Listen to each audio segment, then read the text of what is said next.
اعوذ باللہ من الشیطان الرجیم فبما رحمت من اللہ لنت لہم، اے نبی اللہ کی رحمت سے تم ان کے ساتھ لینینٹ تھے. لنت لہم لینینٹ تھے. لینینسی کب آتی ہے؟ ایمپتھی. جب ایک بندے کو رگڑ کے رکھ دینا، ٹھیک ہے نا، اس کی چھوٹی سی غلطی پہ، یا اپنا ایک اسٹرکٹ رول بنا کے ایک بندے کو معاف ہی نہ کرنا، یہ لینینسی نہیں ہوتی. جب آپ یہ پسند کرتے ہیں کہ اللہ میرے ساتھ لینینٹ ہو تو آپ لوگوں کے ساتھ لینینٹ ہو گئے. Leniency is not negligence. کچھ لوگ لینینٹ ہونے کا مطلب سمجھتے ہیں نیگلیجنٹ ہونا. یہ لینینسی نہیں ہے کہ بچہ آپ کے سامنے مسٹیک کر رہا ہے، گالیاں دے رہا ہے اور آپ اتنے لینینٹ ہو، آپ کہتے ہو لگا رہے کوئی بات نہیں ٹھیک ہو جائے گا. یہ نیگلیجنس. لینینسی یہ ہے کہ اسے پیار سے سمجھانا، ٹھیک ہے. لینینسی یہ ہے کہ ایک بار اس کی خطا معاف بھی کرنی ہے.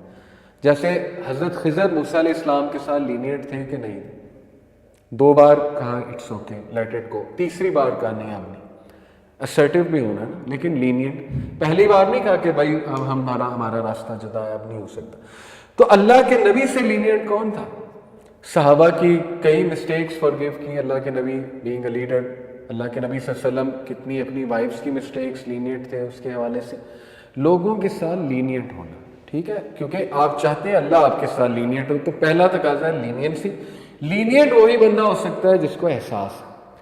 ایک بندہ، ایک دائی، اس کو لینینٹ کیوں ہونا چاہیے؟ کیونکہ اسے پتہ ہونا چاہیے کہ ایک زمانے میں یار میں بھی ایسا ہوتا تھا جیسے اب جن کو میں دعویٰ کر رہا ہوں، ان کا تو قصور اس ٹائم پہ میرا بھی قصور نہیں تھا، مجھے بھی نہیں پتا تھا فلانی چیز حرام ہے تو میں اس میں انوالو تھا. اب میں انہیں تانا ماروں گا یہ کس حرام میں ہو، تو یہ تو بیچارے شاید ہو سکتا ہے دین سے ہی دور ہو جائے. تو بھائی تھوڑا سا لینینٹ ہو کے بات کریں، ان کو پتہ ہی نہیں ایک چیز کا، پہلے بتا تو دیں نا. تو لینینسی ہم میں نہیں ہے ہمارے کلچر میں انفارچونیٹلی. آپ دیکھیں کہ ہمارا سوشل میڈیا اس بات کی گواہی دے رہا ہے کہ ہم وہ لوگ ہیں جو ایکسٹریمسٹ ہیں، معذرت کے ساتھ، یعنی میجورٹی ہم ایکسٹریمسٹ ہیں. یا ہمارے نزدیک ایک بندہ مومن ہونا چاہیے یا وہ منافق ہے.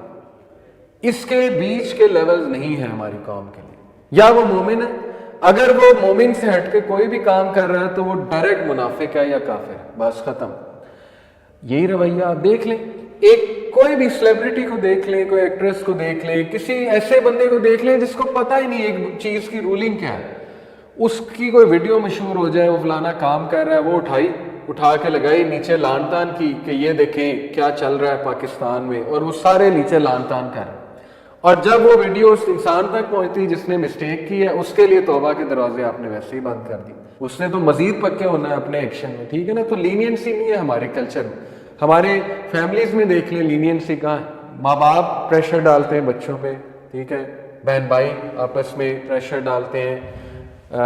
جب جائیداد کی تقسیم کی بات آئے کوئی لینینسی نہیں ہے، ٹھیک ہے نا. ہر بندہ اپنے اس میں، ہاں بہت اچھے خاندان ہیں، بہت اچھی فیملیز ہیں، لیکن یہ کہ میں عموماً بات کر رہا ہوں کہ میجورٹی کیسز بگڑتے اس لیے کہ لینینسی نہیں. ایک بندہ جو ہے اسے پتہ ہی نہیں ہے کہ کسی دور میں مجھ سے بھی یہ غلطی ہوئی تھی تو مجھے بھی معاف کیا گیا تھا، تو اب اگر کسی اور سے ہو گئی تو میں بھی کروں معاف. بھائی سیدھی سی بات ہے، ٹھیک ہے. تو بہرحال لینینسی ایک بہت بڑا تقاضا ہے ایموشنل انٹیلیجنس کا، ٹھیک ہے. تو اللہ کے نبی کو کہا کہ اللہ کے نبی یہ اللہ کی رحمت سے آپ ان کے لیے لینینٹ تھے. وَلَوْ كُنْتَ فَظًّا غَلِيظَ الْقَلْبِ لَانفَضُّوا مِنْ حَوْلِكَ، اور اگر اے نبی آپ ان کے ساتھ روڈ ہوتے اور آپ کے دل میں ہارشنس ہوتی تو یہ آپ کے پاس بیٹھتے بھی نہ، یہ اٹھ جاتے. عربی قوم بہت ڈیفیکلٹ قوم تھی، آپ کو پتا ہے نا. دیکھیں اللہ تعالیٰ نے بتدریج چیزیں حرام کی ہیں. یعنی شراب کی ایسی انہیں عادت تھی، شراب آپ کو پتا ہے سٹیجز میں حرام ہوئی ہے. حضرت عائشہ صدیقہ کہتی ہیں کہ اگر اللہ کے نبی مکی زندگی میں کچھ باتیں ڈائریکٹ ہمیں کہتے تو شاید ہم بھی نہ مانتے. یہ صحابہ کہہ رہے ہیں. تو اس لیے اللہ کے نبی نے بہت پیار، محبت، لینینسی، حکمت کے ساتھ، صبر کے ساتھ، پیشنس کے ساتھ، اخلاق کے ساتھ چیزوں کو آگے لے کر چلے. تو ہر باپ، ماں، بھائی، بہن، لیڈر، جاب پہ کوئی بھی ہے، اس کو یہی طریقہ فالو کرنا پڑے گا اپنی زندگی میں آگے جانے کے لیے، ٹھیک ہے نا. تحمل مزاجی، حلم. اسماعیل علیہ السلام کی جب بشارت دی ابراہیم علیہ السلام کو تو فرشتوں نے کیا کہا کہ ہم بشارت دیتے ہیں آپ کو بغلام حلیم، ایک ایسے بچے کی جو حلیم ہے، صبر والا ہے، پیشنس والا ہے، بہت کمپوزر والا بچہ ہے. تو یہ ایک ایٹریبیوٹ ہے، ٹھیک ہے، حلیم ہونا۔ بہرحال پھر اللہ نے کیا کہا، فاعف عنہم، اس لیے نبی ان کو معاف کیجیے، فاعف عنہم واستغفر لہم، اور ان کے لیے استغفار کیجیے، وشاورہم فی الامر، اور ان کے ساتھ مشورہ کیجیے۔ دیکھیں کتنی بڑی بات ہے، اللہ کے نبی کو تو مشورہ کرنے کی کسی سے ضرورت نہیں ہے، اوپر سے وہی آ رہی ہے، خود نبی ہیں، وہ تو ایک فیصلہ کرے بس، وہ فیصلہ فل اینڈ فائنل۔ لیکن احد کے موقع پہ اللہ کے نبی صلی اللہ علیہ وسلم نے مشاورت کی، صحابہ کو کہا بتاؤ ہم مدینہ میں رہ کے لڑیں یا ہم مدینہ سے باہر جا کے لڑیں؟ اللہ کے نبی کی پرسنل خواہش کیا تھی؟ مدینہ میں رہے، کیونکہ مدینہ فورٹیفائڈ ہے 3 سائڈ سے، اور آگے کی سائڈ پہ وہ لڑ سکتے تھے۔ صحابہ، ینگ صحابہ جو تھے، ظاہر ہے ینگ لوگ جو ہوتے ہیں وہ آپ کو پتہ ہے بڑے اوپینینیٹڈ ہوتے ہیں، بڑے بولڈ ہوتے ہیں، انہوں نے ڈس ایگری کر لیا ان انٹینشنلی، انہوں نے کہا ہمیں باہر جانا چاہیے۔ جو شیلے تھے ان کی نیت بری نہیں تھی۔ رسول اللہ صلی اللہ علیہ وسلم خاموش ہو گئے، اپنے خیمے میں چلے گئے، اپنا آرمر پہننے لگے۔ حضرت حمزہ کو بہت غصہ چڑھا، حضرت حمزہ رسول اللہ کے چچا، حضرت حمزہ نے بہت ڈانٹا ینگ صحابہ کو، کہا کہ تمہاری جرأت کیسے ہوئی کہ رسول اللہ کے آگے آواز بلند کرو اور ان سے تم یہ اوپینین دو جو تمہیں پتہ ہے کہ ان کا اصل اوپینین کیا ہے۔ ینگ صحابہ کو بڑی شرمندگی ہوئی، کہتے نہیں نہیں ٹھیک ہے ہم معافی چاہتے ہیں۔ حضرت حمزہ اندر گئے، کہا یا رسول اللہ ہم سے غلطی ہو گئی، آپ جیسے کہیں گے ہم ویسے کریں گے۔ اللہ کے نبی صلی اللہ علیہ وسلم نے کہا کہ نبی کو یہ ذہن نہیں دیتا کہ وہ ایک بار آرمر پہن لے تو اتار دے۔ اللہ کے نبی آرمر پہن چکے تھے، اور لیڈر یہی ہوتا ہے جو ایک بار ڈیسیجن لے لے تو وہ کہتا ہے بس اب ڈیسیجن لے لیا۔ اس کے بعد کتنا نقصان ہوا آپ کو پتہ ہے جنگ احد میں، لیکن آپ کو ایک بھی ایسے الفاظ نہیں ملیں گے بلیم گیم کے کہ اللہ کے نبی نے کہا کہ ینگ صحابہ نے مروا دی، نعوذ باللہ، یا آپ کو کسی صحابی کا اوپینین ملے کہ دیکھا یہ ینگ کی وجہ سے ہم مارے گئے۔ تو بلیم گیم جو ہے وہ پروڈکٹیو نہیں ہوتی۔ لیڈر جب بھی ڈیسیجن لیتا ہے تو اس کے بعد پھر وہ ٹیم کو بلیم نہیں کرتا۔ یہ ہائی ایموشنل انٹیلیجنس کی نشانی ہے۔ ہمارے زندگی میں بہت سے مسائل بلیم گیم کی وجہ سے ہوتے ہیں، ایک دوسرے کو بلیم کرنا، بھائی بڑے بھائی کو بلیم کرتا ہے کہ اس کی وجہ سے میرا فلانا ایشو ہو گیا، اس کی وجہ سے میں رہ گیا، ماں باپ نے زیادہ اس کو توجہ دی، مجھے توجہ ہی نہیں دی، ماں باپ نے اس کو بزنس کھڑا کر دیا۔ آتے ہیں نا ہمارے پاس کاؤنسلنگ کیسز، اس میں بلیم ہی تو ہوتا ہے۔ اپنے ایکشنز کو اون نہیں کرنا، لیکن یہ کہ دوسرے کو بلیم کرتے رہنا۔ اور وہ ماں باپ بیچارے بڑھاپے کو پہنچ گئے، وہ کیا کرے، وہ آپ سے معافیاں مانگے، کیا کرے، جو بھی ان سے غلطیاں ہو گئیں بس ہو گئیں، ٹھیک ہے نا۔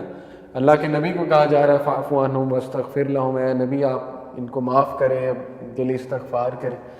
تو بچے جو ہے نا وہ آج کل کے ظاہر ہے وہ ان کے ساتھ زیادتیاں ہوتی ہیں، نو ڈاؤٹ ٹاکسک پیرنٹس ہوتے ہیں، لیکن یہ کہ بچے بھی معاف نہیں کرتے، وہ بھی ایک بات ایسی لے کر بیٹھ جاتے ہیں دل میں کہ وہ ساری عمر یہی کہتے ہیں جی کہ بس یہ تو ہمارے ساتھ زیادتی ہو گئی، یہ ہو گیا۔ تو اس لیے اس سے کیا ہوتا ہے کہ گرج مزید پکتا ہے، اور وہ آپ کے ایموشنل انٹیلیجنس کو ہٹ کرتی ہے ساری عمر، وہ لائف آپ ٹراما لے کر بیٹھ جاتے ہیں، کل کو آپ لوگوں پہ بھی اعتبار نہیں کرتے۔ کئی لوگ ریکور ہی نہیں ہوتے، ان کے ساتھ ایک دھوکہ ہو جائے ساری عمر ریکور ہی نہیں کر پاتے، ٹھیک ہے۔ وجہ کیا ہے؟ کیونکہ انہوں نے اس چیز کو پالا ہے، روزانہ پالا ہے، روزانہ کھانا کھلایا، ٹھیک ہے نا، ذہنی تھاٹس کو، تو وہ چیز اتنی اب حاوی ہو گئی ہے کہ وہ بس ان کے ہاتھ سے نکل گئی وہ چیز، وہ جانور اتنا بڑھ چکا ہے، اب وہ جانور ہر وقت ان کے اوپر بیٹھا ہو۔ تو یہی بات ہے کہ کسی کو معاف کرنے سے اور اس کے لیے استغفار کرنا، یہ بہت بڑا میں آپ کو فارمولہ بتا رہا ہوں۔ جس نے آپ کو دکھ دیا ہے، ایک تو آپ اس کو معاف کریں تو یہ اولین درجہ ہے، لیکن معاف کرنے کا یہ مطلب نہیں کہ اس سے دکھ لیتے رہیں، ٹھیک ہے نا۔ معاف کرنے کا مطلب یہ ہے کہ کل کو میں اس کو پکڑوں گا نہیں، بس ٹھیک ہے لیٹ کو، اللہ تعالیٰ پہ چھوڑا میں نے، اللہ معاف کرے۔ معاف کرنے کا مطلب نہیں کہ اس کے ساتھ بالکل وہی دوستی، وہی اٹھنا بیٹھنا تاکہ وہ دوبارہ آپ کو ہٹ کرے۔ رسول اللہ کی یہ بھی تو حدیث ہے نا کہ ایک مومن سوراخ سے 2 بار نہیں ڈسا جاتا، اس کو بھی تو فالو کرنا ہے نا۔ ایک بندے سے ڈس گیا تو بس ختم، لیکن یہ کہ معاف کر دیا میں نے تجھے، نہیں پکڑوں گا، اللہ تعالیٰ مالک ہے، کوئی نہیں، میرے دل میں کوئی گرج نہیں ہے، استغفار بھی کرے اس کے لیے، اللہ مجھے بھی معاف کر دے، اللہ اس کو بھی معاف کر دے۔ اس سے آپ کو اللہ اتنی تقویت دے گا آپ سوچ نہیں سکتے، آپ فری ہو جائیں گے، ٹھیک ہے نا۔ تو یہ بہت زبردست بات ہے، لیکن یہ کہ مشاورت بھی ای آئی کا حصہ ہے۔ دیکھیں سوشل سکل جو کریں مشورہ کر کے چلیں لوگوں سے، خود اپنے اوپر اتنا اوور کانفیڈنس ہونا یہ اچھی بات نہیں ہوتی ہے۔ لیکن سب سے بڑی بات اللہ نے جو بتا دی کہ اے نبی مشورہ کرو، بٹ فَإِذَا عَزَمْتَ فَتَوَكَّلْ عَلَى اللَّهِ، جب کسی کام کا عزم کر